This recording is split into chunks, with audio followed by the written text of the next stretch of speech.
2.5 বছরের যাত্রা শেষ করে গত 28শে ফেব্রুয়ারি শেষ দিনে শুটিং করেছে নিম ফুলের মধু। শেষ দিনে নিম ফুলের মধুর সেটে সবাইকে দেখা যায়, কেক কেটে জমিয়ে চলে সেলিব্রেশন। তারপরে নিম ফুলের মধুর সম্পূর্ণ কাস্টিংদের রেস্তোরাঁতে জমিয়ে খাওয়া দাওয়া করতে দেখা যায়। কিন্তু সবার মাঝে যে দুজন বাদ গেলেন তারা হলো ছোট কাকা কাকিমা। আর তারপরেই সামাজিক মাধ্যমে ক্ষোভ প্রকাশ করেছেন এক ব্যক্তি।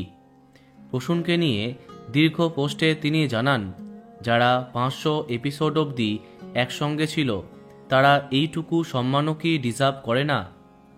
সবাই থাকলেও তাদেরকে না দেখা যাবার জন্য সত্যি করেই মন খারাপ করেছে অনেক দর্শক।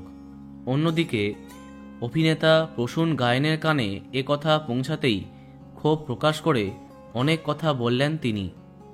প্রথমে বললেন, না সিরিয়ালের ইপি আমায় ফোন করেছিলেন, জিজ্ঞেস করেন, প্রসূনদা তুমি কি সেটে আসবে?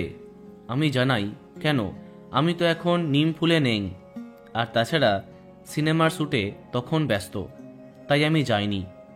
বিষয়টা সহজেই বললেন অভিনেতা। তবে নিম ফুলের মধু নিয়ে অনেক খারাপ লাগা আছে তার। প্রসূনের কথায় আসলে আমার একটা খারাপ লাগা আছে। হঠাৎ করেই আমায় কোনো কিছু না জানিয়ে বাদ দেয়া হয়। কেন চরিত্রটা বাদ দেয়া হয়েছিল তা আজও জানি না। এদিকে আমি বসে আছি, অন্য কোনো কাজও ধরিনি। পরে জানলাম আমায় বাদ দেয়া হয়েছে। তবে আমায় একবার জানানো উচিত ছিল, যেটা করা হয়নি। তবে একটা কথা বলবো, ছোটকার চরিত্র বাদ যাবার জন্য আমার ক্ষোভ থাকলেও চ্যানেলের ওপরে আমার কোনো অভিযোগ নেই। তো বন্ধুরা, এই বিষয়ে তোমার কি মন্তব্য কমেন্টে জানাতে পারো। আর এই রকমই আরও অনেক ভিডিও পেতে সাবস্ক্রাইব কারেন্ট বস। ধন্যবাদ।